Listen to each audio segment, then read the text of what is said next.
আপনি অনেক উপকার করলেন, লোকটা আপনাকে থ্যাঙ্কসও দিল না, স্বীকারটা পর্যন্ত করলো না, ভাব নিল সে নিজে নিজে সব করছে। আপনি যে এত কিছু করে দিয়েছেন সে স্বীকারটা পর্যন্ত করতে রাজি না। এরকম লোক আছে না আমাদের শহর? যদি সে স্বীকার না করে তাহলে সে নিজে অপরাধী হবে, কারণ সে নাশকর, সে অকৃতজ্ঞ। কিন্তু আপনি স্বীকারের আশা করবেন না। অনেকে আছে, না ওর জন্য আর কিছু করবো না, এত কিছু করলাম নিমগ্রাম, স্বীকারই করে না, তাহলে ওর জন্য আর কিছু করবো না। এরকম আমরা করি কি করি না? তো ওর কাছ থেকে স্বীকারের আশা যদি আপনি করেন তাহলে আল্লাহর কাছ থেকে কি বিনিময় পাবেন? আল্লাহর কাছে বিনিময় চাবেন, আর কোনো ফিডব্যাক চাইবেন না, কিচ্ছু চাই না, শুধু আল্লাহর কাছে বিনিময় চাই। তার কাছ থেকে থ্যাঙ্কসটা পর্যন্ত আশা করি না। যা চাওয়া সব কার কাছে চাই? আল্লাহর কাছে। এটা বলা হয় ইখলাস। ভাই, ইখলাসের একটা মজা আছে, আজীব এক স্বাদ আছে।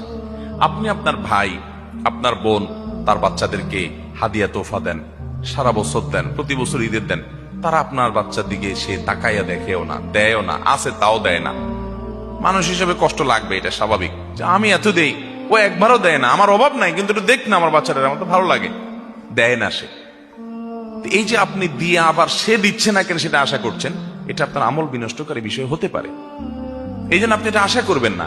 সে দেয় না, সে আল্লাহর কাছে জবাবদিহি করবে, কেন তার ভাতিজাদের খেয়াল রাখে না, ভাইয়ের প্রতি খেয়াল রাখে না, আত্মীয়তার সম্পর্ক রক্ষা করে না, সে গুনাহগার হবে। বাট আমি আমার দায়িত্ব পালন করব, আমি তার কাছ থেকে কিছু আশা করব না, আমি আশা করব আল্লাহর কাছ থেকে।